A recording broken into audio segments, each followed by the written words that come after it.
ایران میں حجاب کے قانون کی خلاف ورزی پر ترک ایئر لائنز کا دفتر بند۔ ایران کے دارالحکومت تہران میں خواتین ملازمین کی جانب سے مبینہ طور پر حجاب کے قانون کی تعمیل سے انکار پر ترکش ایئر لائنز کے دفتر کو سیل کر دیا گیا۔ ترکش ایئر لائنز کے عملے نے ایران میں لازمی قرار دیے گئے اسکارف کو پہننے سے انکار پر پولیس نے انہیں انتباہ جاری کیا، تاہم ملازمین کی مزاحمت پر دفتر کو بند کر دیا گیا۔ یہ واقعہ ایک ایسے وقت پیش آیا ہے جب ایران میں حجاب قوانین سے متعلق کشیدگی اور مظاہرے جاری ہیں۔ پرشانت کشور کی پارٹی جن سوراج 2 اکتوبر کو ہو گئی لانچ۔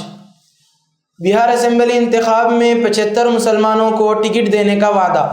بہار اسمبلی انتخابات سے پہلے انتخابی حکمت عملی ساز اور جن سورج کی بانی پر شانت کشور نے اپنی سیاسی پارٹی کے آغاز کی تاریخ کا اعلان کیا ہے۔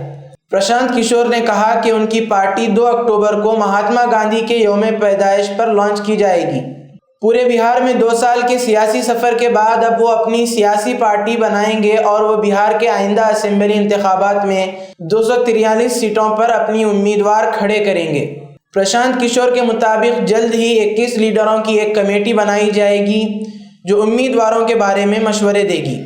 ان کا کہنا ہے کہ وہ اسمبلی انتخاب میں بغیر کسی کے ساتھ اتحاد نہیں کریں گے اور 75 سیٹوں پر مسلم امیدوار اتارے جائیں گے۔ پرشانت کشور نے دلتوں کے تعلق سے بھی ایک بڑا داؤ کھیلنے کا فیصلہ کیا ہے۔